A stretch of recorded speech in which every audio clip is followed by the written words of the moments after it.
partager nous aussi. Parfait, moi j'enregistre. Bonjour à tous, salut Benja, salut à tous. Salut. Voilà, ici on est à notre 31e rendez-vous. C'est déjà pas mal à 31 rendez-vous. Ça fait à peu près un an qu'on a commencé, Benja, je ne sais pas si tu te rappelles. Ça fait plus d'un an en fait au final. Ouais, ça fait plus d'un an. Ouais. On avait commencé en force avec le premier confinement et petit à petit, on a eu moins en moins de rendez-vous, mais on ne vous oublie absolument pas. On veut toujours vous proposer du contenu de qualité, évidemment.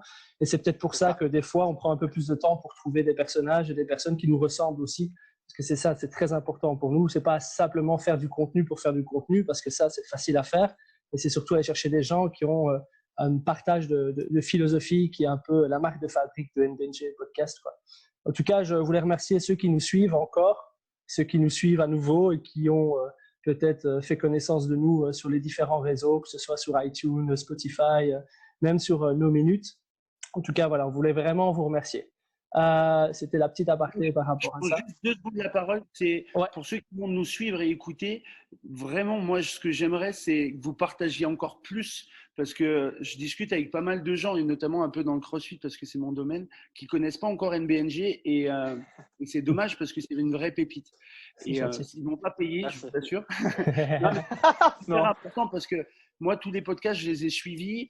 Et ils invitent des mecs qui sont top et les deux sont vraiment top aussi. Donc, partagez en masse et parlez-en parce que c'est du contenu gratuit que peu de personnes amènent et il y a des pépites de fou. Donc, faites-le, vraiment. Merci à toi, c'est gentil. C'est sincère. Bah écoute, voilà, Jonah, est-ce que tu peux un peu te présenter aux gens qui ne te connaissent pas, voilà, en quelques mots, qui es-tu, et voilà, etc. Je t'en prie. Donc, moi, je m'appelle Jonathan. Du coup, je suis je suis gérant d'une box de CrossFit en France, dans la Loire, à côté de Saint-Étienne, pour ceux qui ne connaissent pas, à côté de Lyon, pas bien loin. 100% CrossFit. Quoi dire que je suis amoureux et passionné de l'être humain et de la santé des gens. Donc voilà, tout ce que je fais depuis maintenant, allez, on va dire une quinzaine d'années que je suis coach sportif, m'amène vers le fait de me poser énormément de questions, de me remettre en question, de me former, de prendre des claques, d'avancer pour me dire, ok, ça va apporter du plus aux gens. Et quand je vois un peu on va dire un peu le monde actuel et la société actuelle, en fait, ça fait du bien de voir qu'il y a des gens qui prennent soin de l'être humain, entre guillemets. Et donc voilà, de manière très simple. C'est top parce que c'est exactement ce qu'on partage aussi. C'est entièrement ça. Et justement, juste avant le podcast, on parlait justement avec Benja de l'anxiété et la dépression. Et on parlera un petit peu de ça justement parce que c'est un sujet quand même fort passionnant et c'est vachement à l'heure actuelle. Ça fait vraiment partie de notre vie, quoi. Moi, je voulais un petit peu parler de ta salle parce que moi, c'est quelque chose qui m'a étonné. Tu as entamé des super travaux il y a quoi, à peu près d'un an et demi, 2 ans, ou même un peu moins, je ne sais plus vraiment. Ouais, on a attaqué en octobre 2019. Voilà, c'est ça. Et je voulais un petit peu justement que tu parles un petit peu de ta salle et de ton bébé en fait, parce que c'est vraiment ton bébé au final, de comment est-ce que tu as créé 100% CrossFit, qu'est-ce que tu as amené là-bas dans cette salle, ta philosophie de travail et les services que tu proposes évidemment dans ta salle, quoi. 100% CrossFit, ça va faire 7 ans au mois de juillet déjà. Du coup, en fait, j'ai lancé 100% CrossFit parce que je bossais dans une salle de fitness. Je faisais du coaching, je faisais des cours un peu collectifs et la philosophie me correspondait de moins en moins. Le gérant, je m'entendais très bien avec lui et je m'entends encore très bien avec lui, mais il y a un jour, en fait, et ça a été un peu le marqueur de tout. J'étais en train de faire des cours, pour ceux qui connaissent, c'était des cours Les Mills. Et donc, en fait, j'étais en train de faire un cours. Mais les cours que je faisais à cette époque, je les faisais déjà dans un côté passionné par le mouvement. Et donc, en fait, je reprenais énormément la technique des gens, la correction. Et en fait, pour un jour, mon boss me fait un retour en me disant « Arrête de coacher, anime plus ». Et là, je me suis dit, oula, John, t'es plus dans ce que tu veux, en fait. Donc après, attention, c'est pas du tout une critique parce que c'est le but de Les Mills qu'il y ait pas mal d'animation. Donc voilà, j'ai pas à critiquer ça. Chacun voit midi à sa porte. Mais c'est là où je me suis dit, John, en fait, ok, ça t'a fait ton chemin, ça t'a fait apprendre des choses, ça t'a fait te former, mais c'est plus toi ça. Et donc, en même temps, je faisais le BPGEPS, donc je le faisais avec Florent Paillasson, là, qui gère Fit Process. Et donc, maintenant, je travaille pour eux. Et donc, en fait, on a découvert un peu le CrossFit. Lui avait vu déjà pas mal de petites vidéos. Et donc, il y avait CrossFit Lyon qui ouvrait en 2012. Et donc, on allait faire des séances. J'ai vraiment aimé le concept de variété. Je ne comprenais pas au départ pourquoi j'aimais ce concept de variété. Ça m'a toujours un peu intrigué. Maintenant, j'ai un peu plus de réponses par rapport à la neuro et par rapport à l'anthropologie un peu de l'être humain. Mais en tout cas, voilà, ça, c'était des choses qui me plaisaient. Et je me suis dit, ben, allez, c'est parti. Donc 2013, je passe mon level 1 avec Matt Dubruck. Pour ceux qui ne le connaissent pas, ben, il est au Québec, il est à CrossFit Laval. C'est une Force 5. Ouais, c'est ça, tout à fait. Ouais. Force 5, ouais. Un bon mec. Et donc, en fait, il m'a dit, ben, franchement, si tu veux, viens au Québec, on t'accueille les bras ouverts, comme ça, tu vois un peu ce que c'est. Lui, il avait une box, ça faisait déjà, si je dis pas de bêtises, 3 ans qu'il l'avait. Et donc, j'y suis allé. J'ai passé 3-4 semaines là-bas pour voir un peu infrastructure, les choses qui étaient bien, pas bien, et ainsi de suite. Et du coup, après, ben, j'ai ouvert juillet 2014, 100% CrossFit, dans ma première salle. Et après, du coup, ben, beaucoup de formations. Bastien, on s'est croisés plus d'une fois. Ouais. Et donc après, ben, le but, en fait, c'était de toujours vouloir me former. J'ai eu un événement, entre guillemets, perso qui m'a changé la life et j'en suis content de l'avoir eu, en fait. Et ça, j'aime bien le partager aux gens parce qu'en fait, il y en a, ils le voient plus d'un côté négatif, c'est que j'ai fait un burn-out. Et en fait, moi, les gens, quand je peux en parler, j'en parle pas tous les jours, mais quand j'arrive à en parler, les gens me disent, ah, ça devait pas être facile. En fait, moi, mais c'est une des plus belles choses qui a pu m'arriver, en fait. Parce qu'en fait, j'ai pris une grosse calotte en me disant, mais en fait, tu es dans des choses qui te correspondent pas et tu vas au-delà des capacités. Tu n'as pas d'écoute, en fait. C'est pas parce que tu es passionné que, au final, il faut faire 8000 heures par semaine. Au final, il faut s'entraîner comme un connard et ainsi de suite. Et donc ça a été une vraie révélation. Je me suis beaucoup plus ouvert à l'aspect santé en gardant la performance parce que ça, c'est moi et je resterai un peu comme ça à vouloir faire un entraînement et me mettre dedans et voilà. Et donc après, ben, Strong Fit, après Institut IP, après d'autres Red Pill Training sur le mouvement aussi, après la posturo, beaucoup de neuro, beaucoup de nutrition, ce qui m'ont fait prendre en considération, ben, c'était au bout de 3 ans, donc il y a 4 ans, je me suis dit, mais en fait, John, toi, ce que tu veux, c'est pas que les gens viennent dans un endroit pour faire du sport. C'est que les gens viennent dans un endroit pour avoir la capacité de prendre soin d'eux et qu'il y ait un équilibre. Et ça, c'est la problématique un peu que j'ai, c'est que les gens, souvent, ils voient le côté activité physique ou même sport, que moi je diffère les deux, comme un défouloir.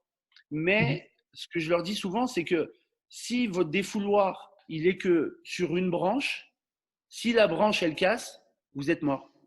Et c'est la problématique en fait du sport. Et c'est pour ça que j'aime bien dire sport et activité physique, parce que l'activité physique, on peut venir faire 4 mouvements, des mouvements holistiques, des choses comme ça, et on a fait de l'activité physique. Si on fait du sport, ben, dans le côté sport, moi j'amène, c'est ma définition, mais plus un côté performance en fait. Et c'est également la problématique que j'ai pu avoir avec notamment CrossFit. Donc attention, il y a des choses qui sont très bonnes, mais comme dans CrossFit, un des 3 piliers, c'est la haute intensité, ben en fait, les gens, ils n'arrivent pas à le dissocier. C'est pour ça que j'ai fait une publication il n'y a pas longtemps sur l'intensité. C'est qu'en fait, ben, ok, je sais que l'intensité, la haute intensité, elle va me faire du bien parce qu'il va y avoir un boost hormonal, parce que psychologiquement, ça me permettra d'évacuer ce qui ne va pas dans ma vie. Donc, en fait, je le fais tout le temps. Mais en fait, ça marche pas. Ça ne marche pas.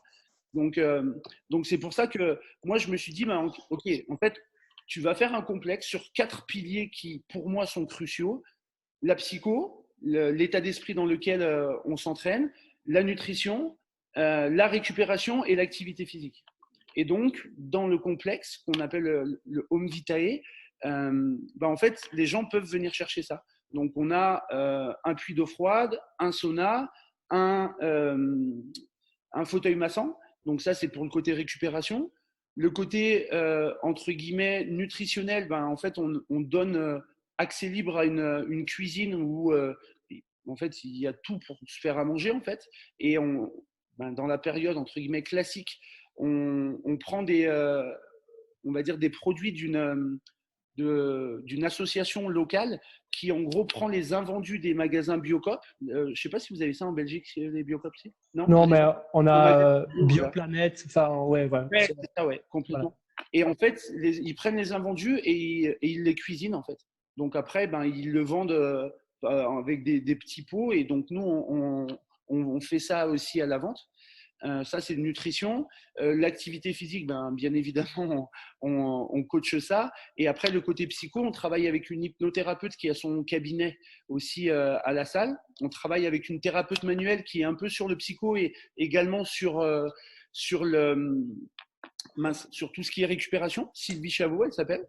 Et l'hypnothérapeute, ben, c'est ni plus ni moins que ma sœur, Karine Colombet. Et donc voilà, donc ça permet en fait d'avoir un éventail complet. Et là où, malgré le fait qu'on a fait ça peu de temps, mais là où il y a une satisfaction, c'est que ben, les gens, par exemple, viennent à midi, ils s'entraînent pas, mais en fait, ils viennent manger, ils viennent regarder les potes et ils sortent de leur contexte professionnel. Il y a des gens qui viennent le soir, qui vont faire du sauna, puis d'eau froide, qui se disent avec deux, trois potes ou deux, trois copines, allez, vas-y, viens, on réserve ça. Donc, pas d'activité physique parce que ce n'est pas le besoin, mais ils viennent prendre soin d'eux. Et Énorme. bingo. Ah, c'est bingo. ça. Ça, c'est top. Hein. C'est parce que c'est quelque chose dont on parle beaucoup aussi avec justement nous à Reikan, hein, donc dans la box de CrossFit dans laquelle je travaille.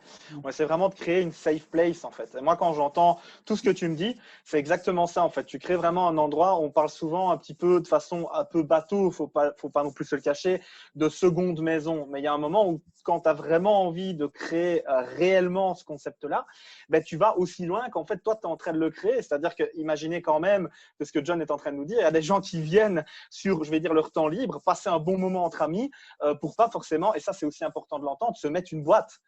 Ils viennent, ils passent un moment ensemble avec des gens aussi positifs. C'est des choses dont je discute pas mal aussi avec mes adhérents. Une chose aussi simple que combien de fois est-ce qu'un ami à vous a appelé pour vous dire « Mec, j'ai passé une journée magnifique ». C'est très rare. On est toujours entouré, voilà, on est toujours entouré un peu de gens, même, voilà, on est tous comme ça, où on est un peu négatif. Et quand on arrive à créer une zone où justement, je vais dire de façon naturelle, les gens sont optimistes, sont là pour les uns pour les autres, etc. C'est d'une puissance incroyable de ce que tu me dis. Moi, il y a deux choses qui ressortent très fort. C'est la passion qui t'anime, mais je veux dire, entre passionnés, on se reconnaît. Je vais dire ça comme ça, parce que voilà, on a aussi eu la chance de se rencontrer avec Bastien et John en allant faire justement la formation de Posturo CIES. Hein. Donc voilà, on fait un petit peu de pub, mais c'est avec grand plaisir parce que c'est des amis. C'est des amis. Et donc, quand on rencontre des gens comme ça, on se rend compte qu'on n'est pas seul aussi. C'est aussi quelque chose dont on discutait tout à l'heure. Et ça, c'est vraiment un truc qu'on ne doit pas oublier. Il y a une question que j'ai envie de te poser, John. Tu vois, par rapport à tout, tu vois, tu nous racontes ce qui s'est passé. Et donc, tu restes quelqu'un de passionné. Et aussi, je me rends compte que par rapport à ce que tu nous as dit, il y a énormément de chemins que tu as pris qui sont justement un mindset que tu as. C'est-à-dire que quand il y a vraiment une opposition de valeurs, vraiment un truc où tu t'es dit non, ces valeurs-là, ce n'est pas les miennes, tu as décidé de construire avec ça en fait. Tu t'es dit, OK, ce n'est pas mes valeurs. Moi, mes valeurs, c'est plutôt l'opposé quasiment. Je vais prendre mon chemin. Ça demande énormément d'introspection, ça. C'est quelque chose que tu as en toi ou c'est quelque chose que tu as réussi à développer? Franchement, très sincèrement, moi, je ne l'avais pas forcément réfléchi comme ça parce que moi, c'est d'instinct, tu vois. Mais je pense que, tu vois, j'en reviens à ce qu'on disait par rapport à la salle. Moi, ce n'est pas ma salle, en fait. c'est la salle de ma famille.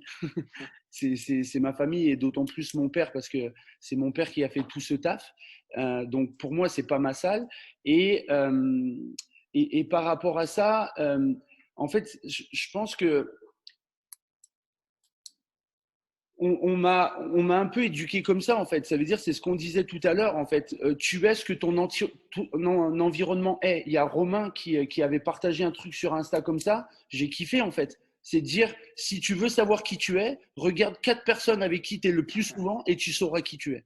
Et en fait, ça, c'est tellement vrai, mais pour tout, en fait. Pour tout. Et du coup, ben, quand tu es dans un environnement familial où c'est, en fait, t'es tombé et qu'on te dit pas, mais je te l'avais dit, t'as vu? Ben non, c'est pas grave, mon fils. Regarde, la prochaine fois, passe plus par là, tu y arriveras mieux. Ben, en fait, moi, j'ai l'impression que c'est ça, en fait, qui m'a fait avancer. Et c'est vrai que c'est pas une question de vouloir se mettre en avant ou pas, mais pour moi, j'ai l'impression que c'est naturel, en fait. Tu vois, le burn-out, quand j'en discute avec les gens, il y en a qui se disent, en fait, quand tu leur en parles, hop, la larme à l'œil, émotionnellement très friable. Moi, en fait, et vraiment, et c'est le cas, c'est une des plus belles choses qui ait pu m'arriver parce que ça m'a permis de rebondir et de me dire, ben, non, en fait, tu veux pas aller là-dedans et tu vas aller dans d'autres choses. Et en fait, je me rends compte que c'est pour tout. Tu vois, par exemple, je m'intéresse pas mal à la thérapie par le froid. Je fais 1 ou 2 formations comme ça. En fait, j'ai pris des erreurs et des fails en pleine tête sur le froid qu'en fait, je me dis, bah, ok, donc ça, tu vas te construire, tu vas te dire que faut pas aller là-dedans. Et quand tu vas former les gens, bah, tu vas te dire, bah, en fait, pour moi, on n'est pas des. Je change un peu de sujet, mais c'est important. Pour moi, on n'est pas des personnes. Je veux pas devenir dépendant des gens. Ça veut dire, je veux pas que les gens, je leur tienne tout le temps la main, mais je veux être des accélérateurs d'apprentissage. Et c'est ça, en fait, notamment par rapport à ce que tu me demandes. Ben, tu vois, par exemple, sur le froid, j'avais testé, mais comme un barbare, en fait. Je changeais rien à mon alimentation, à mon entraînement. Moins 3 kilos en 1 semaine d'entraînement par le froid. Donc là, voilà, ceux qui connaissent un peu, moins 3 kilos, c'est pas question de je suis pas gros, je suis gros, mais de toute façon, le corps, ça le fatigue. Et donc voilà, donc ça, c'est des choses que tu vas arriver à transmettre aux gens en disant, n'allez pas là-dedans, en fait. Et c'est tout ça qui, pour moi, est intéressant et me fait grandir. J'ai bien plus grandi de mes défaites, entre guillemets, de mes choses où j'ai pris un stop, où je me suis dit, ok, est-ce que ce stop, il faut vraiment essayer d'y aller parce que c'est là où tu veux aller, ou est-ce que en fait ça te montre juste que c'est pas le bon chemin, que de me dire ma salle, tu vois, ma salle c'est une satisfaction, mais moi ma satisfaction elle est pour les gens, elle n'est pas pour moi en fait. Et voilà. La plus belle chose qu'on puisse faire en tant que coach, en tant que personne voulant aider les autres, c'est les rendre autonomes. Ça, c'est vraiment un beau message aussi, hein. C'est clair, j'en ai encore discuté aussi, pareil, on en parle souvent avec Bastien, où justement ce qu'on veut, c'est exactement ce que tu es en train de dire, c'est en fait être la meilleure version de nous-mêmes en apprenant un maximum pour pouvoir guider les gens sur un chemin qui sont les seuls à pouvoir faire en fait. Mais c'est ça. C'est sûr.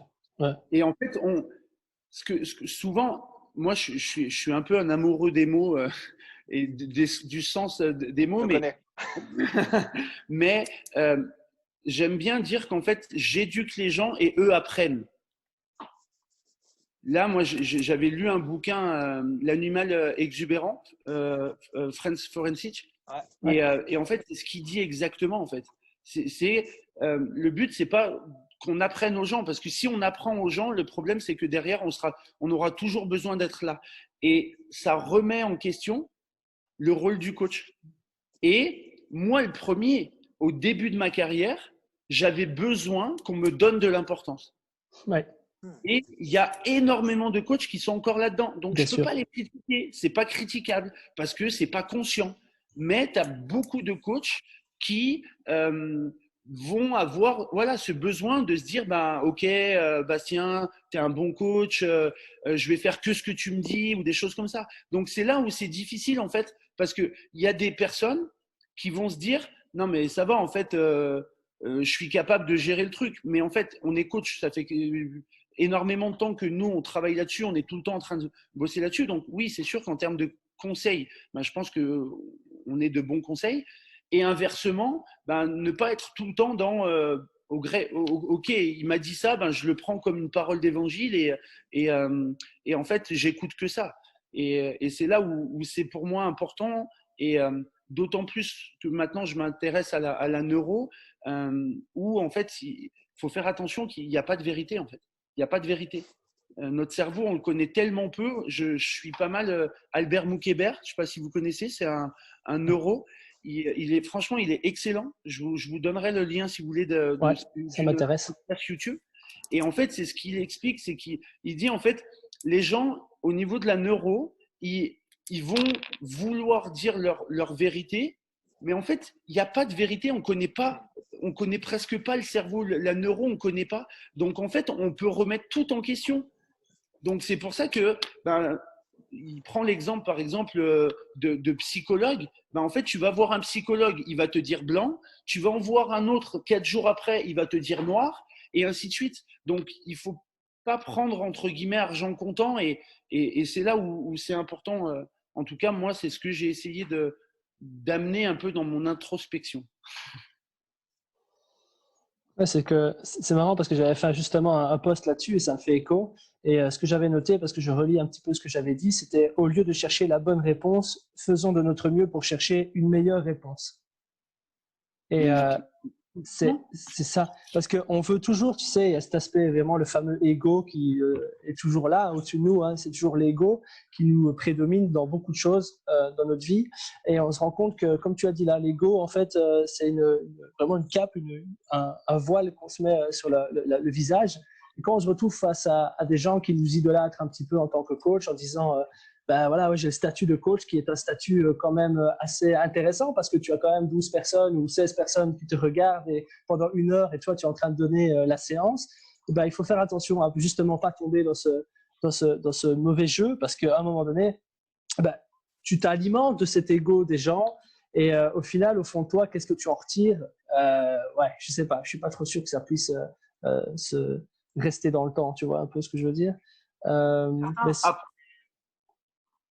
Après, ce que je voulais rebondir sur toi, sur l'ego, c'est que, et c'est là où, en gros, un peu, je m'intéresse pas mal à l'anthropologie et Matt en parle beaucoup de l'Institut IP aussi. C'est qu'il ne faut pas oublier qu'on ne peut pas changer au niveau cérébral, notamment, parce que c'est quand même la zone on va dire, de commande de notre corps. On ne peut pas changer 250 000 ans d'évolution ça fait 100 ans qu'on commence à vouloir étudier le cerveau. Et donc, en fait, moi, je reviens toujours sur ça et je suis relou à souhait peut-être auprès de mes membres, mais je leur dis, gardez en tête, notre corps, notre cerveau, c'est survie, procréation.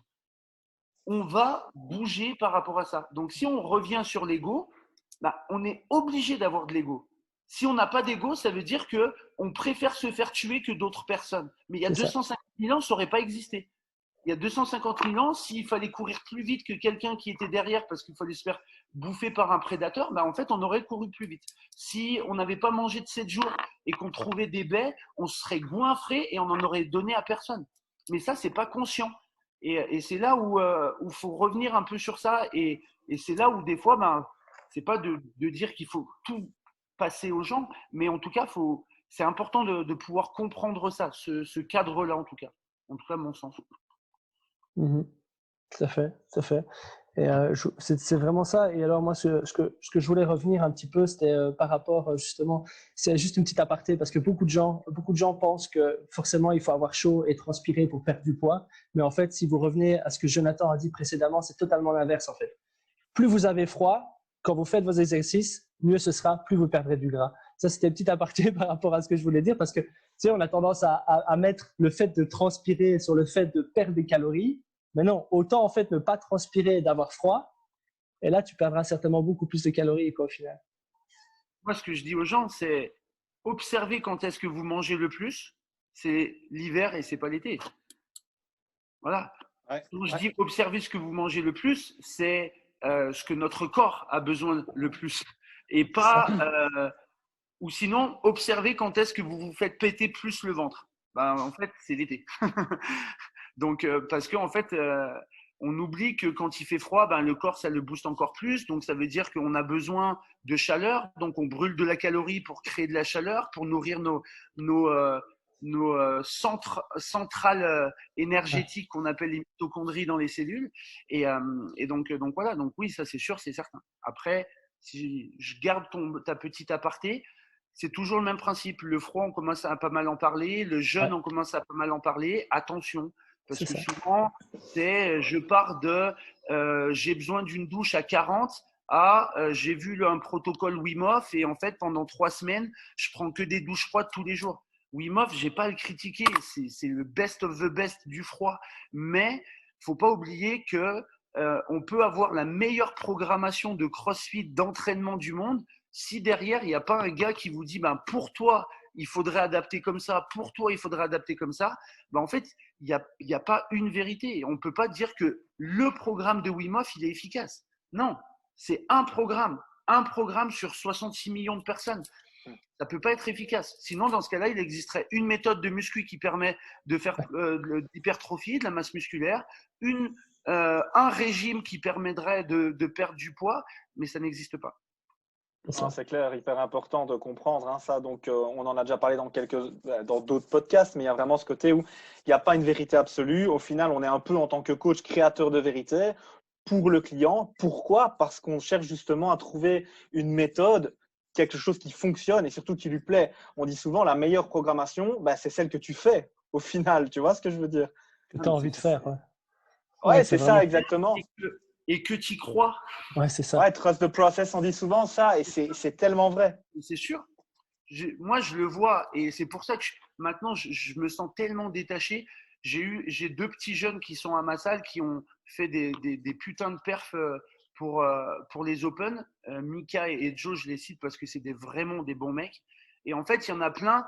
Il y en a qui viennent me voir en me disant putain, mais John, franchement, ils sont bons depuis qu'ils sont chez toi. Mais non, les gars, ils auraient pu être n'importe où. De toute façon, ils auraient été bons, en fait. Donc, faut arrêter de vouloir. Et c'est là où maintenant je me rends compte que j'ai pas besoin qu'on me dise que je sois bon parce qu'en fait, j'ai confiance en ce que je fais. J'ai une estime par rapport au travail de ce que je fais.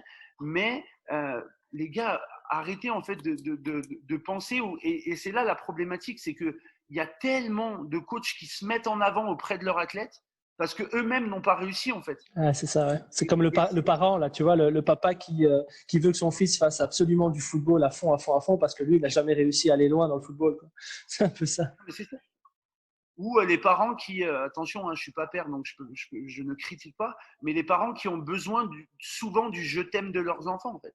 Ouais, tout à fait. Du je t'aime de ton enfant, remets en question en gros déjà l'estime que tu as de toi et après on y reviendra. Mais bon, c'est vrai que ça, c'est des choses qui sont pas évidentes, qu'on réfléchit pas, mais qui sont souvent là quand même. Et moi, j'avais une question par rapport à toi en France, en Belgique. Je ne sais pas vraiment exactement. En fait, j'ai envie de te poser cette question-là, mais je ne suis même pas sûr en Belgique si c'est le cas. Comment est-ce que tu vois l'évolution du CrossFit de maintenant? Comment est-ce que tu as observé l'évolution du CrossFit à maintenant, au moment où tu as ouvert ta salle? Quels sont pour toi les plus gros changements que tu as pu observer? C'est toujours le même principe. Sur ça, il y en a beaucoup qui vont dire c'était mieux avant, machin. Ouais. Pour moi, c'est un peu bullshit ça, dans le sens où en fait, moins il y a de personnes qui font, moins il y a de cons qui peuvent en faire. C'est pas méchant ce que je veux dire, mais ce que je veux dire dans ça, c'est si vous prenez, par exemple, il y en a plein qui se disent ouais, mais les salles de fitness, c'est de la merde. Mais en fait, une salle de fitness, il y a 1500 personnes.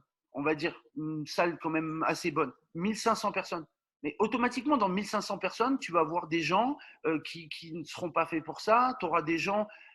Et ça sera le même principe pour les coachs. Dans une salle de 1500 personnes, tu n'as pas 2 coachs. Tu n'as pas 2 coachs passionnés. Mais tu vas en avoir plus. Plus tu as de personnel, moins tu as la possibilité d'avoir de gens compétents. Et en fait, c'est ça que je vois dans le CrossFit. Et c'est ce que moi, je disais depuis le début. Les gens qui sont venus en 2014 à 100%, déjà, ne connaissaient pas le CrossFit parce que c'était pas pas connu comme ça, mais je leur disais de suite, arrêtez de penser que le CrossFit est efficace et intéressant. C'est comment les coachs et comment la boxe va l'enseigner, ce CrossFit. Je reprenais toujours ce même exemple. On peut aimer la cuisine italienne. En fait, ça peut être très bon chez Marco et ça peut être dégueulasse chez Luigi. Parce que Luigi, il veut faire du chiffre, il veut faire des pizzas rentables. Et Marco, il préfère avoir 20 personnes le soir et faire ses propres pâtes et ainsi de suite. Et c'est pour ça que moi, j'ai toujours dit aux gens, pourtant, Dieu sait que moi, j'aime la méthodologie, j'aime la méthodologie Strong Fit sur lesquelles j'interviens énormément, mais la problématique, c'est comment elle va être enseignée. Et c'est ce que je disais un peu tout à l'heure avec activité physique et sport, c'est, moi, j'en ai beaucoup qui viennent me voir en me disant, ouais, je fais du sport, c'est trop bien. Non, non. Et ça choque les gens quand je dis non. C'est comment tu fais ton sport qui est trop bien ou pas. Parce qu'on entend tellement de personnes, moi j'en entends même dans ma famille, des personnes qui, ouais, mais lui, regarde, il a chopé une maladie, un cancer, machin. Pourtant, il fait du sport, il mange bien et il fait attention à lui. Il fait du sport, ça veut dire quoi? Parce que c'est pas parce que tu fais du sport que c'est bien. Il mange bien, ça veut dire quoi? C'est pas parce qu'il mange 3 fruits et 2 légumes que c'est bien. Et est-ce qu'on prend en considération le plus important, c'est le côté psycho et le côté stress? Parce que tu peux très bien manger des fruits et légumes de saison, bio, voilà. Mais si derrière ton cerveau ne va pas assimiler, ça sert à rien, tu vois. Donc voilà. Mais pour revenir à ta question, moi, je vois des salles qui s'ouvrent actuellement et qui sont au top, qui sont passionnés comme nous. Je remets un peu en avant Flo Paillasson et Carole qui ont la boxe CrossFit Jeunesse. Et en fait, c'est ce que j'aime du CrossFit. On ne met pas d'un côté les compétiteurs, on ne met pas d'un côté les personnes qui viennent plus en loisir. On essaie d'être dans cette démarche-là, dans une démarche plaisir, sociale. En plus de ça, voilà, avec leur programmation Fit Process, ils proposent pas mal de choses pour les autres box, donc ça permet aussi d'avoir de la qualité sur d'autres salles. Mais en dehors de ça, en fait, tu as des gens, ils se sont levés un matin, ils ont dit, ça fait 6 mois que je fais du CrossFit, c'est trop bien, je vais en faire ma vie parce que j'ai l'impression que le coach, il fait que rire et il fait que passer du bon temps. Et en fait, les mecs, ils sont à 12 000 lieues de se rendre compte ce que c'est, en fait. Donc moi, c'est pas, voilà, c'est pas mauvais, c'est pas bien, mais plus il y a de monde, plus ça va être hétérogène, hein, automatiquement. Ouais, c'est clair. Et on dit souvent, hein, il y a autant de mentalités qu'il y a de box de CrossFit. J'ai même envie de dire, il y a autant de mentalités qu'il y a de coach de CrossFit, même de coach tout court. Parce que dans la boxe, je pense que ce qui différencie une boxe d'une autre, c'est les valeurs. De toute façon, et ça, c'est comme toi, tu as des valeurs très fortes, ce qui fait que tu as une communauté très forte. Ça, c'est aussi quelque chose que beaucoup de gens doivent entendre. Si vous devez faire une seule chose dans votre box, en plus de créer la safe place, c'est aussi d'avoir des valeurs qui sont citables très vite, qui sont aussi très reconnaissables, parce que ça va créer une communauté. C'est dur. Des fois, il y a des gens qui viennent dans votre communauté, qui ne s'adaptent pas à aux sortes de valeurs et du coup qui partent. Moi, j'ai eu beaucoup de mal à gérer ça à un moment. J'en ai pas mal parlé avec Bastien d'ailleurs, parce que j'ai un peu cette maladie, je pense qu'on l'a tous. On veut aider tout le monde. C'est pas possible, mais c'est le jeu. Et c'est ça, parce que je pense aussi qu'en tant que jeune coach particulièrement, et en tant que coach en général, mais particulièrement les jeunes coachs, on ne comprend pas que le chemin, c'est à la personne en face de soi de le faire. On a l'impression qu'en fait, on va le faire à la place de la personne et ce n'est pas le cas. C'est-à-dire qu'on peut tendre la main, encore une fois, mais on ne peut pas obliger la personne à la prendre. Et ça aussi, c'est important de… Jack me dit souvent, moi, c'est Benja, utilise ton énergie pour les personnes qui en veulent. Ah oui, c'est sûr. C'est pas plus compliqué que ça, en fait. Et si tu fais ça, déjà, tu sais que ton énergie, elle partira pas dans du vent, quoi. Non, mais ça, en fait, on est complètement d'accord. Et en fait, je me retrouve un peu dans ce que tu disais. Au départ, quand je coachais, j'avais limite, des fois, j'arrivais à peut-être me prendre la tête avec les gens en me disant, mais en fait, c'est quoi que tu n'as pas compris là au niveau nutritionnel? C'est quoi que tu comprends pas en fait? Presque, je te prémâche les trucs, je passe du temps de fou et en fait, tu vas me dire non, j'y arrive pas. Et c'est là où la neuro m'a fait énormément du bien parce que j'ai compris plus l'émotionnel. J'ai compris que, en fait, ceux qui fument depuis 25 ans, en fait, le but, c'est pas qu'ils meurent au bout de 3 ans, sinon, en fait, ils le feraient pas, en fait. Donc voilà. Donc, il y a des choses qu'on peut pas comprendre. Pour l'instant, encore une fois, je reviens à ce que je disais tout à l'heure, mais c'est là où c'est difficile, comme tu dis, à la fois, il faut quand même aller, entre guillemets, un peu gratter chez ces personnes-là pour leur montrer qu'il y a d'autres valeurs. Ah ouais, en fait, je prends cet exemple. Il y a une personne qui m'a appelé hier. Elle était venue il y a un an, un peu plus, du coup un peu plus d'un an même, et qui me dit, en fait, j'étais pas venu faire, je m'étais pas inscrit parce que voilà, c'était pas le moment, mais là, en fait, j'ai vraiment envie. En fait, c'est tout à fait ce que tu viens de dire. Ça veut dire que à ce moment-là, il y a plus d'un an, ouais, même un an et demi du coup, c'était pas le moment en fait. Elle n'était pas peut-être en harmonie avec elle-même pour rentrer dans ce principe-là. Parce que moi, quand je fais mes séances de découverte, moi, je suis un ouf. Hein. Ça veut dire que moi, je fais pas style, vous allez voir, c'est un peu ça. Non, moi, j'explique direct neuro, échauffement neuro. Je parle de mouvement, pivot hanche, squat. Quelle est la différence? Donc, en fait, les gens qui sont dans du traditionnel, en fait, ils viennent faire la séance. Ouais, c'était trop bien, John. Hein, allez, à jamais. Hein. Non, mais ils ne le disent pas comme ça. Mais c'est pas grave, en fait. Je peux pas avoir tout le monde. Et c'est ce que tu dis, en fait, Maja, c'est qu'au final, les gens, moi, qui sont à la salle, il n'y en a aucun qui peut me dire, mais en fait, tu m'as vendu un truc, et en fait, c'est pas ça. Et c'est pour ça, et c'est ce qui fait que maintenant, j'ai une communauté qui est en or, vraiment. Pour moi, c'est. Attention, je différencie ma famille en gros de cœur, mais pour moi, c'est ma famille en fait, ma salle et ma communauté, parce que sans eux, je ne serais pas là, il n'y aurait pas ce complexe-là. Donc voilà, donc c'est quelque chose qui est fort, mais ils savent comment je suis. Tu vois, là, par exemple, Quentin qui coach avec moi, je lui en ai offert, j'ai acheté parce que je travaille beaucoup sur les pieds, là, parce que j'ai des pieds un peu bizarres à la base, et je me suis acheté des petites orthèses. Ouais. Et voilà. Vous écarteurs de doigts, là. Ouais.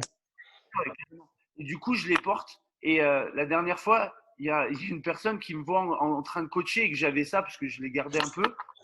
Elle me fait, un coup de pelle. Tu vois, elle me dit, mais t'as un coup de pelle. Mais en fait, moi, ça me fait rire. Ça me fait rire quand on me dit ça. Et donc voilà, mais c'est des gens qui me connaissent. Et donc voilà, c'est quelque chose qui est plutôt bon. Ce qui est génial, c'est que toi, tu es évidemment, entre guillemets, le leader, tu es le owner de ta box. Évidemment, j'imagine que tu as dû aussi former tes coachs de la manière dont tu voulais amener ta propre vision. Ça, j'imagine que tu as donné des cours, que tu as fait un peu des topos par rapport à tout ce que tu as appris, par exemple, avec l'Institut UP en euro, etc., pour que vous ayez en fait le même discours. Mais en fait, ce qui se passe des fois, c'est que quand ce n'est peut-être pas le owner qui pousse les autres à aller vers cette direction, quand tu es, par exemple, simplement, entre guillemets, un coach et que tu fais partie d'une infrastructure, ce qui est des fois compliqué, c'est que tu peux aller chercher de l'information à l'extérieur. Et là, si tu te retrouves dans une équipe qui ne partage pas du tout les valeurs, les nouvelles valeurs que tu as acquises, eh ben là, ça devient très compliqué. Là, je suis en train de parler d'un vécu. Hein. Je suis en train de parler de ce que j'ai vécu. C'est bien. Et c'est de la frustration pure et dure parce que je sais que beaucoup de choses auraient pu se passer différemment et que voilà, c'est un peu de l'émotionnel. Mais ça m'a fait écho dès que tu as parlé des écarteurs de doigts. Ça m'a fait penser une fois, je suis arrivé avec des Vivo Barfoot, là, enfin non, pas les Vivo Barfoot, les Five Fingers, où vraiment tu vois les orteils, là, des chaussures à orteils. Et c'est ça, quoi. Limite, je me suis senti rabaissé, tu vois. Au lieu d'avoir une interrogation ou quoi que ce soit, c'était pas des questions qu'on me posait, c'était des affirmations sur ça fonctionne pas, c'est quoi, c'est débile, c'est n'importe quoi, etc., etc. C'est que arriver dans un endroit comme toi tu as fait, c'est ce que je respecte énormément, c'est que tu es une forme de leader, hein, il faut pas se le cacher, tu es un leader bienveillant qui veut faire en sorte que tout le monde puisse avoir entre guillemets, les partages de connaissances homogènes pour ta population et le partager un maximum, quoi. Et moi, il y a un truc qui me taraude depuis tout à l'heure. On s'était vu à Paris.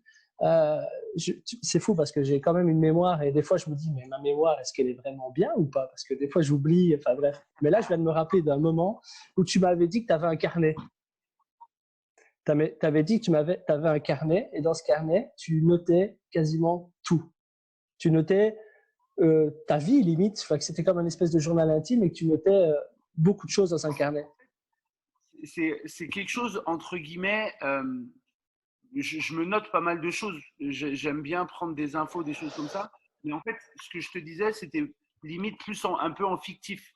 Ça veut dire que pour moi, en fait, j'ai un livre que j'attaque à ma naissance qui pour l'instant, n'est pas rempli quand on est.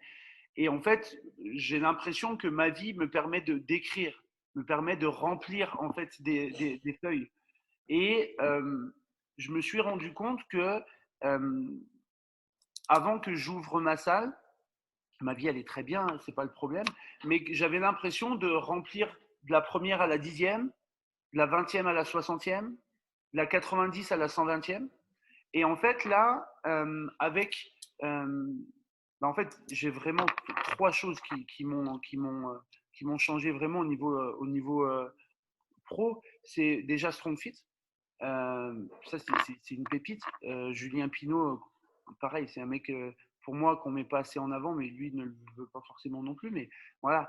Et en fait, quand j'ai fait cette formation, le mentorship aussi, et voilà, j'ai eu l'impression que j'arrivais à connecter des pages. Ça veut dire que ma page 20 où je m'étais arrêté et la page 40 où j'avais repris, ben en fait, je réécrivais. Et je me disais, putain, mais en fait, je suis en train de comprendre le lien. Comme je vous disais tout à l'heure avec le CrossFit, je ne comprenais pas pourquoi j'aimais cette variété. Ben en fait, j'ai compris avec la neuro parce que, en fait, il y a 250 000 ans, tout le monde faisait du CrossFit. Tout le monde. Donc, moi, ça me fait rire quand les gens disent, ouais, mais CrossFit, machin, un truc. Mais en fait, qu'est-ce que tu racontes? Il y a 250 000 ans, c'est ce qu'ils faisaient, les gens. Sauf que oui, c'est sûr, il n'y avait pas de bar, il n'y avait pas de machin, mais c'est ce qu'ils faisaient. Et donc, c'est ça que je disais par rapport au livre. Même chose, après, il y avait CrossFit, ça m'a lié avec StrongFit, ça m'a lié avec la prépa physique, parce qu'à la base, je suis prépa physique, j'ai un DU de prépa physique. Et après, ben, il y a eu l'Institut IP, Matt Boulet, deuxième pépite au niveau des formateurs. Et je me suis dit, putain, en fait, John, tu avais mis le mouvement en premier, mais en fait, tu t'es planté, mec. C'est pas le mouvement en premier. En premier, c'est la neuro, c'est ce qui se passe, c'est les infos, c'est ce qui va se donner. Et après, ça m'a débloqué plein de trucs. J'ai ouvert des pages, j'ai l'impression que j'ai ouvert des codes et machin. Et après, pareil avec la posturo. La posturo, je me suis dit, putain, en même temps, juste avant la posturo, je m'étais beaucoup renseigné et vous l'avez eu en podcast avec Paul Landon sur les réflexes archaïques. J'ai dit, mais non, c'est quoi cette pépite? Mais vraiment. Et je me suis dit, Et là, ça a envoyé à fond, en fait. Et je me suis dit, ben, ok, c'est bon, maintenant, tu as compris un peu, tu arrives à avancer plus. Neuroposturaux, ou plutôt réflexes archaïques, neuroposturaux, mouvement, crossfit.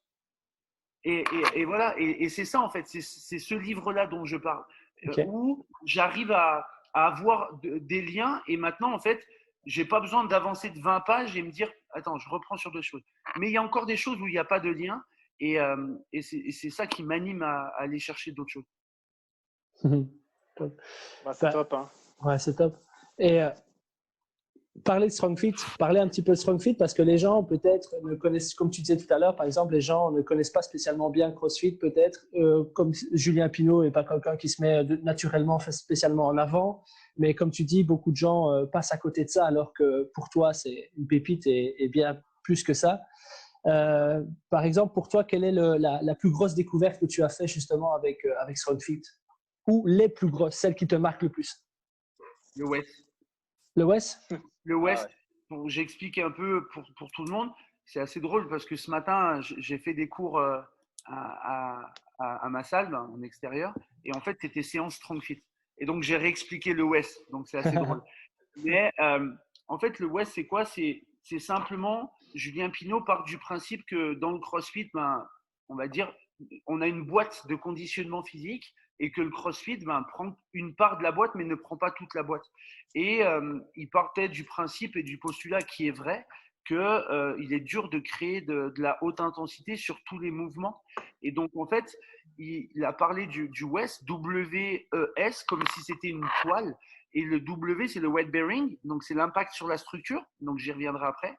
Le E, c'est l'excentrique, est-ce qu'il y a un impact courbature? Et le S, c'est le skills.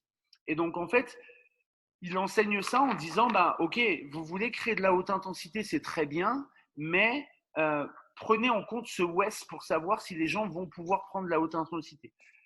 Je rentre un peu dans les détails d'haltéro, du squat snatch, d'accord, du mouvement d'arraché en flexion pour les Français pur et dur haltéro.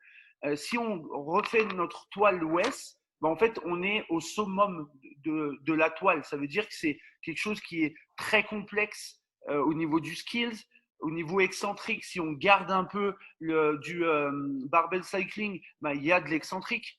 Et le weight bearing, l'impact sur la structure, il est très important parce que tu ne vas pas attaquer par ton PR sans échauffement. Et si on va à l'inverse de ça, et des choses et des mouvements qui l'amènent beaucoup, notamment le push leg, ça c'est moi best ever, bah en fait, le weight bearing, il est très bas. Ça veut dire que tu peux très bien ne pas être échauffé, tu peux pousser 200 kilos, il n'y aura aucun impact. Le S, 0, d'accord. Moi, quand je fais une séance de découverte et que je mets du push leg, je dis aux gens, vous avez poussé un caddie déjà? Allez, on y va. Non, mais donnez-nous d'autres choses. Bah non, en fait, il n'y a rien de plus simple. Et le excentrique, bah, en fait, il n'y en a pas. Ça veut dire que tu vas avoir les jambes cramées comme jamais tu les as eues sur du push leg. Et le lendemain, moi, tout le temps, quand j'ai des séances de découverte, les gens me disent, oh là là, les courbatures pendant une semaine, somatiques. Déjà, ils sont déjà dans ça. Et en fait, je leur dis, ben, vous savez quoi? Ce qu'on fait, c'est que si demain ou après-demain, vous avez des courbatures, je vous paye le premier mois d'abonnement. Mais par contre, on va faire dans les deux sens. Si tu n'as pas, je double. Donc, petite boutade, mais et en fait, les gens, quand je les recontacte, ils me disent, mais fou, oui, j'ai les jambes lourdes, mais j'ai pas de courbature. Et en fait, moi, ça, c'est une pépite parce que c'est une pépite pour les gens qui débutent. Parce qu'en fait, la problématique avec CrossFit, c'est que si on prend le temps, on va dire, d'enseigner aux gens, que les gens puissent apprendre, bah, en fait, on ne fait pas de haute intensité pendant 6 mois. C'est ça, exactement. Tout à fait. Voilà. Bah, alors là, tu peux dire, bah, OK, un jour, bim, tu te mets une cartouche. Et après, la deuxième chose qui est intéressante, c'est de se dire, même pour les gens qui font du CrossFit, mais par exemple qui vont avoir des douleurs ou qui vont avoir peur de la haute intensité, par exemple, bah, en fait, moi, c'est ce que je dis à mes coachs, c'est quand vous voulez adapter un mouvement, mettez-vous dans votre tête cette toile de Wes et de se dire, bah, OK, la personne là, elle a vraiment des problèmes d'épaule. Bah, OK, je vais lui amener un Wes le plus bas possible pour qu'elle puisse quand même s'entraîner, mais qu'il n'y ait pas d'impact. Et pour moi, c'est vraiment ça qui est énorme. Après, on pourrait parler de torque interne, torque externe, ça c'est exceptionnel, mais en tout cas, pour tout le monde, c'est ça qui est le plus important. Ouais, clairement. On entend souvent, hein, moi en tout cas, Jack me dit souvent, pour lui, la qualité la plus importante d'un coach, c'est de pouvoir s'adapter. Et justement, le West dont tu parles, c'est clairement, c'est du scale. En fait, tu peux scale up, scale down, mais comme tu veux en fait. Et pour la petite info, les gars, par rapport au sled, super intéressant, et pour les sacs aussi, les sandbags. C'est vraiment les deux mouvements, voilà, qui sont mis en avant énormément par StrongFit parce qu'ils disent, voilà, un gamin de 5 ans comme une grand-mère de 90 ans peut faire les deux mouvements en fait, tellement le West est bas. Après, évidemment, on peut augmenter la charge, etc., etc. Et là, on augmente tout ce qui est difficulté, donc on scale up, bien entendu. Mais fondamentalement, ces deux mouvements, comme John l'a très bien dit, pousser, on a déjà poussé un caddie, et je veux dire porter un sac, on a déjà porté, je ne sais pas, un enfant ou n'importe quoi. Même voilà. Donc, c'est vraiment des mouvements qui amènent une adaptabilité incroyable. C'est sûr. Et après, moi, je vais plus loin dans ça, parce que ça continue avec le système StrongFit, mais au niveau psycho, moi, j'amène vraiment l'arche dans lequel il parle, avec le côté système nerveux parasympathique. Pour ceux qui ne connaissent pas, c'est notre pédale de frein. C'est ce qui va faire qu'à un moment donné, on va faire une sieste. C'est ce qui va faire qu'à un moment donné, on va vouloir se poser, on va vouloir dormir. Et le système nerveux sympathique, c'est l'accélérateur, au contraire, c'est ce qui va générer du stress. Donc attention, toujours pareil, le stress, on pense que pour beaucoup, c'est négatif, mais c'est la dose et la chronicité de celui-ci qui le devient. Mais s'il n'y a pas de stress, notre cœur ne bat pas, nos muscles ne se contractent pas, donc on ne vit pas. Et donc, en fait, pour jouer sur ça, bah, en fait, avec les mouvements Strong Fit, mais en fait, c'est finger. C'est-à-dire, par exemple, moi, j'ai pas de mal un peu à cerner les gens parce que on le dit beaucoup en neuro, c'est que la base de l'apprentissage et du cerveau, c'est le mouvement. C'est-à-dire que si on arrive à bien comprendre les gens dans leur mouvement, ben en fait, on comprend qui ils sont émotionnellement parlant et on comprend ce qu'ils sont au niveau cognitif. Donc, moi, une chose qui est importante pour moi, c'est que les gens ne viennent pas s'entraîner comme ils sont. C'est qu'ils viennent s'entraîner pour équilibrer les choses. Ça veut dire que quelqu'un qui est dans un système sympathique, qui peut jamais s'arrêter, qui doit tout le temps bouger, machin, moi je le vois déjà dans une séance de découverte. Dès que je parle 5 minutes, que j'explique mon procédé, qu'il y en a, ils sont comme ça. Il tape des doigts, il machin. Là, tu dis, OK, puis il va falloir que j'essaie de lui apprendre un peu plus du parasympathique. Et tout ça pour dire que des gens, par exemple, qu'on veut les mettre dans un mode un peu de fight, d'action, ben en fait, le sled, il n'y a rien de mieux. Il n'y a rien de mieux. Parce que ben, là, ils ne peuvent pas se cacher derrière la technique. Ils ne peuvent pas se cacher derrière « non, mais c'est trop lourd, ça me fait mal, machin ». Et c'est pour ça aussi, je dis, il n'y a rien de mieux. Il y a une chose aussi qui est importante, et c'est pour ça que je m'en suis rapproché aussi, c'est le froid. Ouais, c'est ça. Tu mets quelqu'un dans un bain d'eau froide, soit il va chercher des solutions, donc il va être dans un premier temps dans du fight pour revenir dans un côté calme, de flow, de calme, soit flight. Il va fuir et non mais jamais de la vie, j'ai super mal là, j'ai super mal là. Donc voilà, c'est pour ça que ces mouvements Strong Fit avec ce West sont ultra intéressants parce que moi j'arrive même au niveau psycho à pouvoir, on va dire, faire évoluer les gens. J'en parlais encore tout à l'heure. Moi, le plus beau des compliments que j'ai pu, un des plus beaux que j'ai pu avoir, de toute façon, c'est toujours sur les gens et leur quotidien. Moi, je m'en fous que les gens portent 800 kilos ou 1000, en fait. Là, je m'en tamponne. C'est juste un moyen de. Mais c'est quand les gens me disent, en fait, avant, j'osais dire non à personne, j'étais renfermé. Et aujourd'hui, j'ai mis point sur la table en disant non, ça, je l'accepte pas. Mais en fait, les gens se rendent pas compte à quel point c'est plus fort que juste j'ai fait une pull-up stricte alors que j'en faisais pas.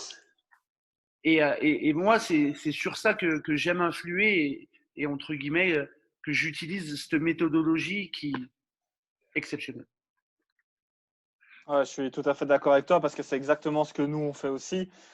Justement, en prônant ça, on dit souvent, moi je dis toujours, le CrossFit, c'est un peu l'excuse, quoi, tu vois. On n'est pas là pour apprendre aux gens à faire des squats, on est là pour un peu les aider à améliorer leur vie, leur quotidien, leur mindset. Et c'est vrai que quand tu parles justement tu sais, tu fais une séance d'essai et tu sais directement voir un peu à qui tu as affaire. Ça, c'est l'expérience, mais c'est aussi une capacité de connexion avec l'individu. On peut remarquer aussi que par rapport aux heures dans lesquelles tu vas avoir tes watts, etc., tu vas quand même avoir pas mal de personnalités qui vont être fort similaires. Typiquement, moi, je me rappelle de l'époque à Midi-Car, j'avais que des policiers. C'était un cours à part, quoi. Tu vois, il y avait vraiment un mindset de policier. Tu vois ce que je veux dire? Avec ses bons côtés, comme ses mauvais. Il y avait le petit côté un peu où il se cherchait un peu des noises, mais tout, en toute amitié, etc.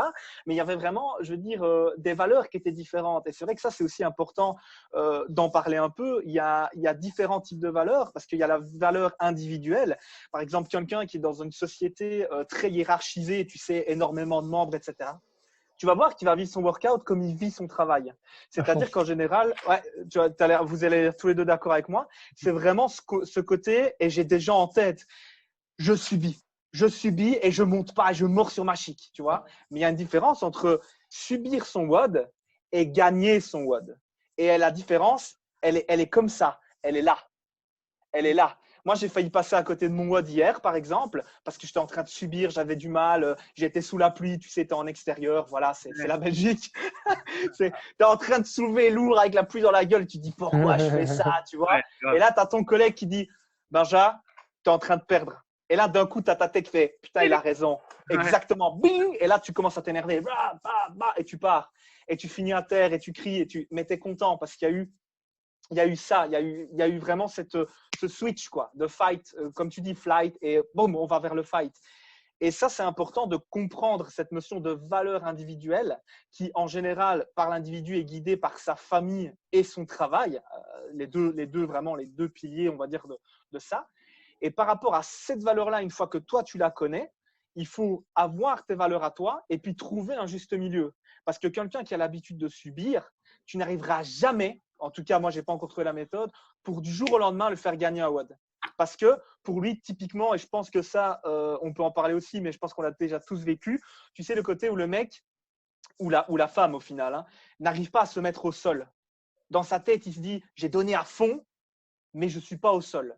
Et là, on se dit, OK, il y a un truc qui se passe, ou qui ne se passe pas pour le coup, hein, mais il y a vraiment ce côté où il faut trouver un juste milieu pour apprendre et faire accepter à la personne que la valeur qui est peut-être ce qui la guide à 90% du temps, ben, il doit un petit peu venir vers la nôtre pour essayer justement de le faire travailler là-dedans. Parce que, et là je suis tout à fait d'accord avec toi, John, le fait de toujours avec cette notion de subir les workouts, etc., le fait de tout le temps être dans la même valeur, c'est peut-être aller trop d'un côté. Et ce manque d'équilibre fait que la personne, en fait, ne va pas du tout aller mieux. Et là, l'entraînement, je vais aller un peu loin dans ma réflexion, mais l'entraînement devient un fixe, en fait. Et un fixe, c'est quoi? C'est quelque chose qui te permet de subir, en fait, de subir, mais mieux. C'est-à-dire, pour reprendre une image qui me parle beaucoup et dont on parle aussi régulièrement avec les membres de ma communauté, c'est tu as vraiment une bouilloire et en fait, t'entraîner et te mettre une boîte, ça coupe le feu, mais ça vide pas l'eau. Non, mais c'est sûr. Mais, et ça, en fait, la problématique, c'est ce qu'on dit, c'est que à la base, on va s'entraîner comme on est physiquement, comme on est au niveau neuro. Et il ne faut pas l'oublier, c'est ce que je disais tout à l'heure sur l'anthropo, c'est si je m'entraîne avec toi, Benja, et que je m'entraîne avec toi, Bastien, de toute façon, je suis en concurrence avec vous. Ça veut dire que même si vous êtes mes meilleurs potes, même si je m'entends super bien avec vous, de toute façon, notre cerveau, il va voir ça. C'est pour ça que moi, quand les gens se comparent, quand les gens vont vouloir juger une autre personne, à la base, je dis tout le temps à la personne, en fait, rassure-toi, c'est normal. Tout le monde le fait. Si les gens me disent non, je ne me compare jamais, soit c'est des gros mythos sa race, soit ils sont, en fait, ils sont morts avant l'heure. Comme les gens qui vont dire, je suis pas compétiteur, mais c'est impossible parce que de toute façon, c'est le propre mail de l'être humain.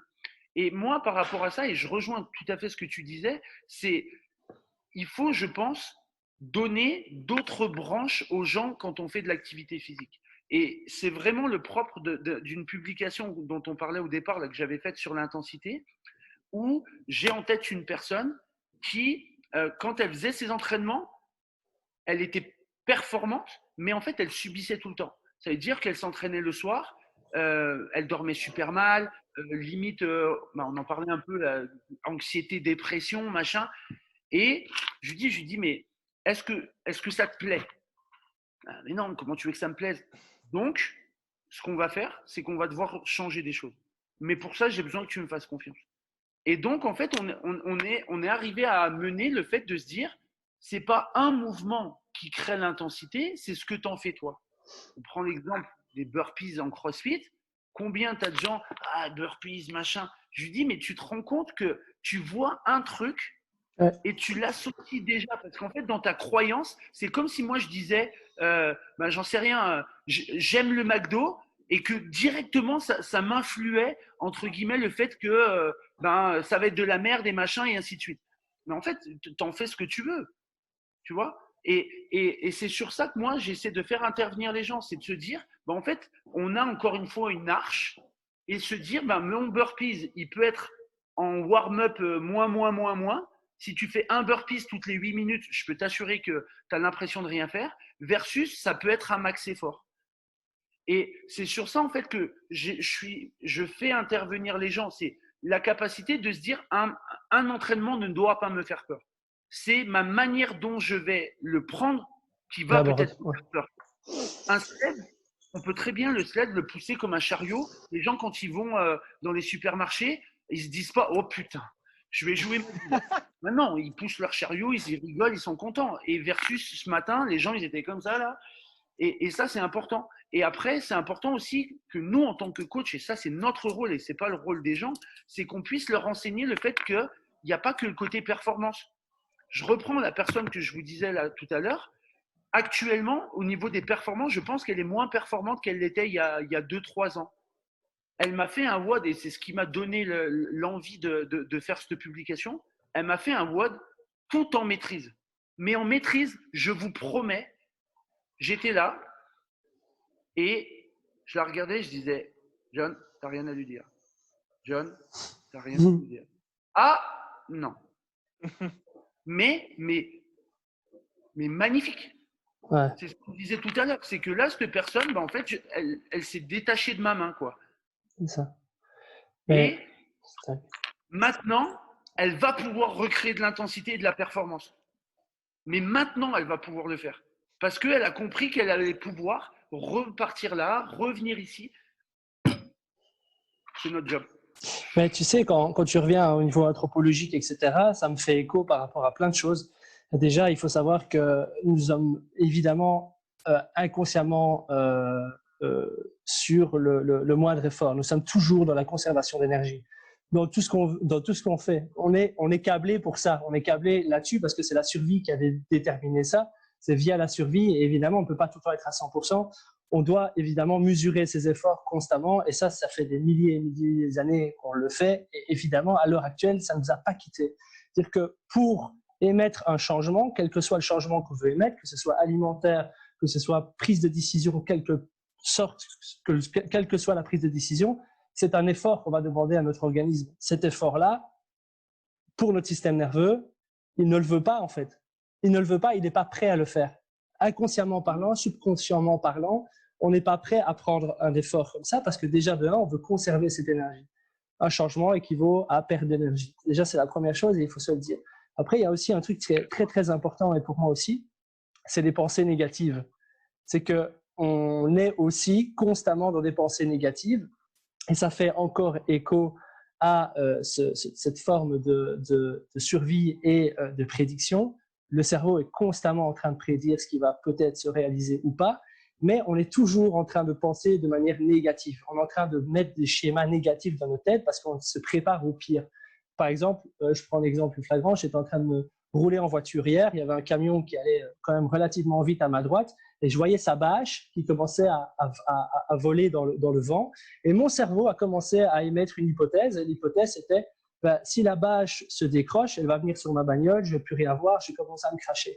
Si vous faites attention à ça, vous le faites tout le temps.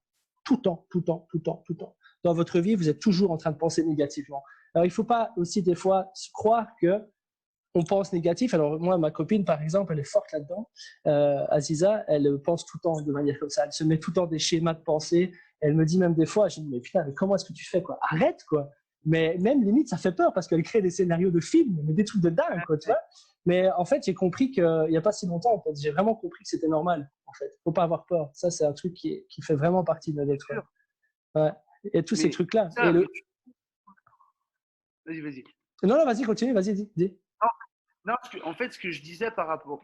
Et en fait, c'est totalement ça, c'est que plus on a conscience de ça, plus on va avoir la capacité d'avoir ça.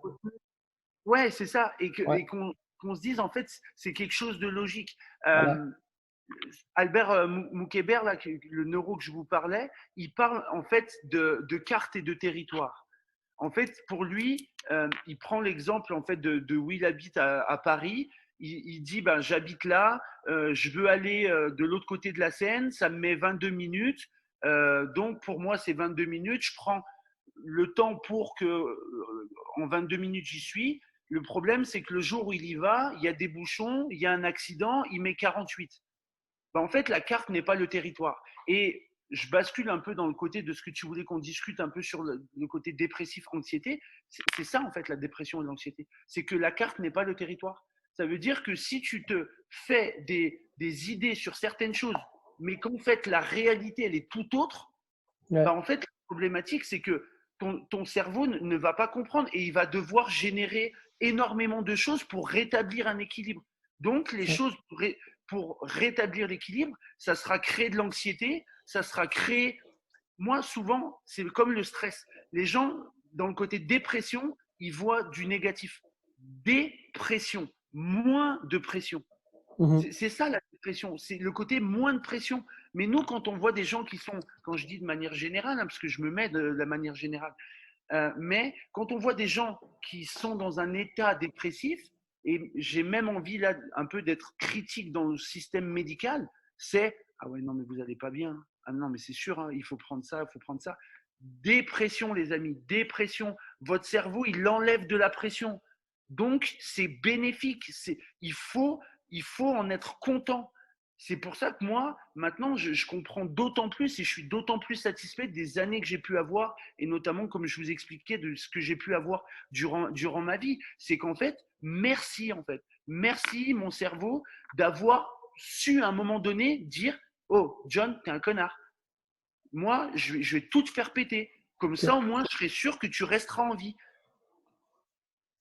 Mais la problématique, c'est que c'est pas factuel.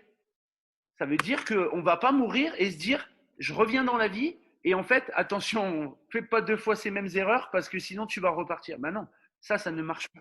Et ça, je pense que c'est super important de bien avoir ça en tête.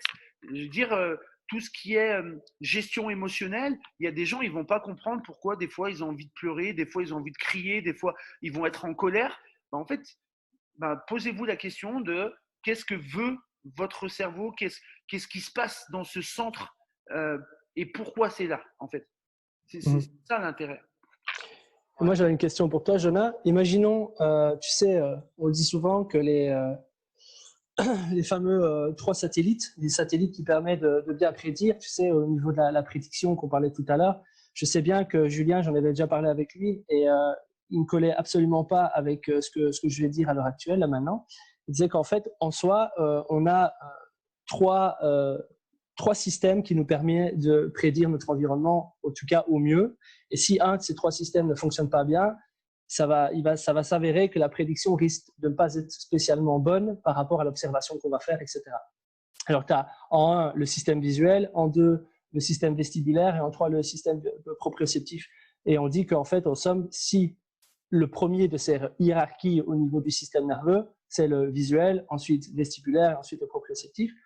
Et je me disais, OK, il y a beaucoup d'émotions, on peut parler de tout ce qui est émotion, etc. Mais on sait très bien que tout ce qui est pensée cognitive, prise de décision, etc., de toute façon, il fait partie du lobe frontal. Et le lobe frontal, on sait que c'est lié au mouvement volontaire. C'est vrai que si cette personne-là n'a pas un bon système vestibulaire, elle ne sait pas évidemment bien se mouvoir dans son espace sans savoir. Si elle a encore une fois une mauvaise cartographie de son corps dans l'espace, on peut par exemple mettre ça souvent, on dit quand une personne a des problèmes de psychomotricité, ça c'est un gros mot qui veut dire beaucoup de choses à la fois mais rien dire aussi. C'est vrai. Je me posais la question, c'est vrai, hein, c'est dingue. Mais moi par exemple, c'est ça. Est-ce que toi par exemple, est-ce que tu prends en compte ce genre de choses? Est-ce que tu prends en compte ces 3 systèmes? Est-ce que tu les travailles avec tes adhérents, avec tes clients, etc.? Est-ce que tu as déjà observé, est-ce que tu as pu observer que les personnes peut-être ultra anxieuses, ultra dépressives avaient des gros déséquilibres par rapport à ces 3 systèmes? Moi, en fait, depuis que j'ai fait IP avec Maths et que après je me suis beaucoup intéressé à tout ce qui est sur la neuro, j'ai Wolpert, c'est un neuro aussi qui est très très bon là, il le cite pas mal, Matt. Il a fait un TEDx qui est assez excellent sur les croyances.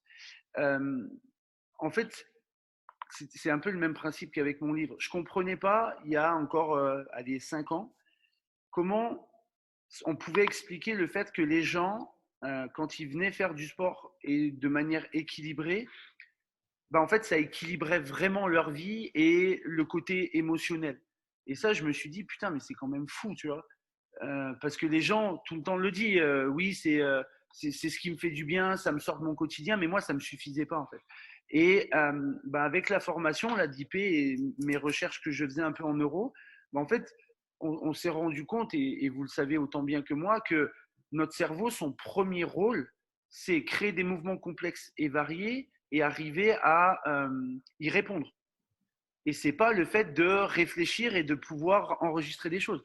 Donc en fait, ça m'a changé ma vision en me disant, de toute manière, la base de tout, c'est le mouvement. Ensuite, il y a l'émotionnel et ensuite, il y a le cognitif. Donc, c'est là où j'ai un peu de mal, et ça va répondre aussi à ce que tu dis, hein, Bastien, avec, par exemple, les thérapeutes qui jouent que sur le côté cognitif. Parce que pour moi, en fait, et j'en discutais avec une personne que j'ai pris en charge, et ça va répondre à ce que tu me demandes, qui avait pas mal d'anxiété, des choses comme ça. Je lui posais la question, est-ce que tu as suivi des thérapeutes, psychos, et ainsi de suite. Oui, oui, et j'en suis encore, et je lui fais, ça fait combien de temps? 3 ans. Donc en fait, pendant 3 ans, il y a eu ce psycho qui lui tient la main et qui continue à lui tenir à la main. Donc attention, je ne dis pas que c'est pas bien, c'est pas du tout ça. Mais si pendant 3 ans, il n'y a rien qui a changé, que dès que tu ne vas pas le voir pendant 15 jours parce que tu es en vacances, ça repart dans tout. Attention, attention. Et c'est pour ça que moi, ça, maintenant, je le prends énormément en compte. Ça veut dire que la personne que j'ai suivie sur un bilan neuroposturaux, qui avait un peu des phases, ça partait dans tous les sens au niveau émotionnel, pareil au niveau de la nutrition, ben, en fait, j'ai testé réflexe archaïque. Je peux te dire que là, c'est sûr que ça partait dans tous les sens. Réflexe de paralysie par la peur, je peux te dire qu'il était actif à souhait. Je passais derrière elle, je vous promets, ce bruit. Mais ça. Donc voilà, tu vois, Moreau, pareil, qui était très actif. Donc pour ceux qui ne connaissent pas les réflexes archaïques, c'est en fait c'est une base au niveau de notre corps qui va faire que le bébé va être dans un espace sécuritaire, puisqu'on ne se le dit pas, mais quand on sort du ventre de la maman, on passe de je ne sais pas combien de mètres carrés, mais pas énorme, à un monde qui est bien trop grand pour un simple bébé. Et notre corps, ben, par des réflexes, va créer des choses de survie. Et la problématique, c'est que ces réflexes, si on bouge peu, s'il y a beaucoup de chocs émotionnels, physiques, ben, en fait, ils peuvent rester ancrés. S'ils restent ancrés, ben, ça peut devenir problématique pour la suite de l'enfant, de l'ado et de l'adulte. Donc ouais, j'ai testé ça. Ben, déjà, là, c'était difficile. Et après, j'ai testé, moi, ce que j'appelle là, le mouvement Matrix. Ça veut dire des déplacements un peu d'apprentissage. J'avais fait faire au CES. Ouais. Je ne sais pas si vous a rappelé le gars que j'avais pu faire. Je l'avais fait. Ouais. Quoi? Émotionnellement, comme il avait. Même moi, je me suis dit, putain, mais qu'est-ce que tu as fait, mec? En fait, tu as voulu lui montrer un truc et le gars, en fait, il a pris une calotte émotionnelle. Ouais, c'est avec les chiffres, etc. C'est ça, John. Ouais. Même moi, mais vraiment, sur l'instant, je me suis dit, mais en fait, faut tout le temps que tu fasses gaffe avec ça. Ouais. Et donc j'avais testé ça et voilà, tu voyais que quand tu essayais de la faire se mouvoir, elle réfléchissait, donc ça allait, mais quand tu essayais d'amener du cognitif, bah en fait, elle se perdait et angoisse, tu vois. Donc, bah, en fait, c'est totalement ce que tu as dit, Bastien. Ça veut dire que bah, maintenant, c'est sûr que ça, je le prends en considération.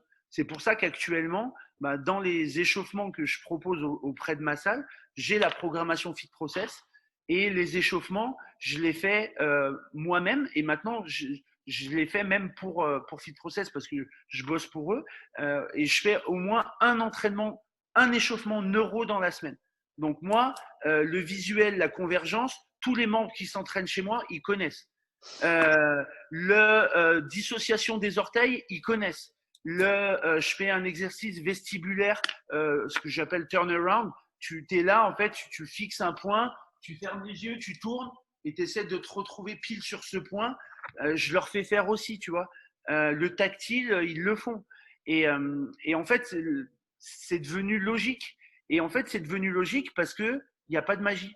Et c'est ce que dit Matt, c'est pas magique, c'est neurologique. Et le premier test que je leur fais faire, c'est va toucher tes pieds en tendant les jambes. Ok, il n'y a rien. Bah, moi, je vais te montrer que c'est pas que le muscle, la problématique. Passe un peu la balle sur les pieds. Boum, ils vont toucher. John, elle a quoi cette balle? Et c'est là où, encore une fois, et ça me faisait sourire quand je voyais ce podcast-là, c'est les méandres du cerveau, là, Albert Moukébert. Et en fait, c'est ce qu'il explique. Il explique, c'est pas la balle, mais en fait, on est dans un monde d'escrocs et de raccrocs où ils vont te vendre la balle. C'est pas la balle le problème. Parce que c'est la balle. Et c'est pour ça qu'il faut voir, est-ce que c'est quoi? Est-ce que faut faire attention au résultat versus à comment ça a été fait. Tu vois, il prend l'exemple, par exemple, je vous dis, vous êtes dans la merde, les gars, jusqu'à 22h, on va parler. On pourra le faire en 2 parties, si tu veux. Non, mais en fait, il prend un exemple super intéressant où avant, on traitait toutes les maladies par les sangsues. Ouais, c'est vrai. Ouais. Et en fait, c'était magique, les sangsues. Parce que, qu'est-ce qui se passait? En fait, tu avais cette sangsue. Si par exemple, c'est que tu avais un problème de bras, tu avais ta sangsue, donc tu arrêtais de bouger. Tu faisais plus rien. Donc, en fait, dès qu'il y avait plus de problématiques, en fait, ton bras, il allait mieux. Donc, c'était grâce à la sangsue. Mais si, par exemple, tu avais une maladie importante et que tu mourais, en fait, ce n'était pas le problème, c'était la sangsue. C'est qu'en fait, la maladie était trop importante. Donc, tu mourais. Et c'est ça, en fait, qui discute et que j'adore, en fait. C'est de se dire, arrêtez. Moi, je leur ai dit aux gens, je dis, mais ne croyez pas en ça. Juste testez, voyez, et on va voir et on va montrer que pour beaucoup de personnes, ça fonctionne, mais parce que je vais vous expliquer pourquoi ça fonctionne. Et c'est pas juste roule ton pied et machin. Ouais, c'est ça. Ça me faisait rire, ça me fait écho. Une fois, c'était une séance de overhead squat et je commence à dire, bon les gars, on va prendre vos mains et on va les frotter contre le mur. Tu vois, il y en avait certains qui me connaissaient, alors ils savaient déjà pourquoi, mais il y en a d'autres, ils se demandaient quoi, tu vois. Ils frottaient votre main parce que le mur était un petit peu, tu sais, c'était en béton comme ça, tu sais, à beaucoup. Ouais. Ils frottaient, t'en as, hop, j'ai fait test, retest. Deuxième fois, tu vois certains qui étaient là, oh man, putain, what the fuck, qu'est-ce qui se passe, quoi? Une ouverture d'épaule. T'as acheté où le mur? C'est ça, je veux le même mur. Ça, c'est ça. Ça me fait écho par rapport à ce que tu dis. Ouais, il ne faut pas non plus se cibler sur un gadget. Je veux dire, ouais, c'est bien, d'accord, ça peut mettre l'introduction, mais il y a d'autres moyens, évidemment. Quand tu comprends un peu comment ça fonctionne, le tactile, c'est le tactile. Même si tu veux même frotter tes mains l'une contre l'autre, tu fais des informations, tu amènes des informations simples. Moi, je dis aux gens qui n'ont pas de balle, je leur dis, vous prenez une fourchette voilà, et vous coupez à l'ancienne. Voilà. Ouais, c'est ça. C'est ça. Moi, je voulais faire un petit aparté par rapport à Labo, justement, parce que Labo, c'est des potes. C'est Romain Cacciavenda, Adrien Chartier et Sébastien Zimmer. Et là, en fait, c'est marrant parce qu'on est en train de parler d'un truc qui est la neuro. Et en fait, il faut savoir que ces trois-là, ils ont réuni la posturo, la neuro, les réflexes archaïques et bien d'autres choses dans une formation. C'est vraiment des potes, je les adore. Et je voulais faire entre guillemets une petite publicité. Si vous ne connaissez pas du tout, allez voir ça, c'est une tuerie. Labo sur Instagram, Facebook, etc. C'est énorme ce qu'ils ont fait, c'est un super travail. À mort. Ouais. C'est-à-dire qu'il y a énormément. Je parlais avec Adrien là, il n'y a pas longtemps, et il y a beaucoup de gens là, ils sont vraiment demandés, et c'est top. C'est top, et c'est comme on le disait, et ce que vous faites, c'est qu'ils prennent les gens non pas parce que le mec est connu, ils prennent les gens parce que les gars sont compétents, sont passionnés et ne veulent pas grappiller dans le gâteau, mais veulent augmenter le gâteau. C'est exactement ça. Hein. Exact. Écoute, je pose toujours cette petite question à la fin, c'est la petite question que j'adore. Est-ce que Benja, tu as un dernier mot à dire? J'ai toujours un dernier mot. Ouais, moi, je trouve déjà l'échange était super. D'ailleurs, je pense que ça amène une partie 2 parce que ça allait. Ouais, j'ai senti que le truc allait continuer. Donc, honnêtement, avec grand plaisir, John. Je te remercie de justement montrer à toutes les personnes que c'est possible. Possible de quoi? De créer justement une safe place, un univers à toi dans lequel tu vas justement amener les gens qui ont envie d'aller dans la même direction que toi en toute sécurité. Je vais dire ça comme ça. Un vrai leader, ça se reconnaît à 2 choses. Ça inspire et ça amène la sécurité. Je crois qu'on peut dire que tu es un vrai leader. Et je te remercie. C'est vraiment sympa. Mais merci beaucoup. Jonah, franchement, au plaisir de te revoir, un de ces 4. Franchement, c'était un plaisir. Après, voilà, nous, on devrait réouvrir le 9 juin en France. Donc voilà, les gens qui nous écoutent, qui ne me connaissent pas, n'hésitez pas, vous me contactez. Vous êtes les bienvenus pour voir un peu ce qu'il en est. Et voilà, encore une fois, c'est comme ça qu'on va fonctionner. Il faut qu'on avance ensemble. Voilà. C'est ça. N'ayez pas peur de vous faire aider. N'ayez pas peur, surtout pas de vous faire aider. Parce qu'il y a beaucoup de gens qui ont peur de se faire aider, tu sais. N'ayez pas peur. On a tous besoin de se faire coacher à un moment donné. Je me fais coacher dans mon univers, qui pourtant l'entraînement, je suis coach, je me fais coacher. Ça veut strictement rien dire. Il faut se faire coacher, c'est super. Un coach qui ne se fait pas coacher, c'est un coach qui a arrêté d'avancer. Ça, je peux vous le dire. Clairement. Voilà. Et un coach qui a arrêté d'avancer, c'est jamais bon en général. Donc, n'hésitez pas. C'est clair. Et voilà, exactement. Merci encore. À très bientôt pour un prochain podcast alors. Salut. Très bientôt les amis. Bye bye.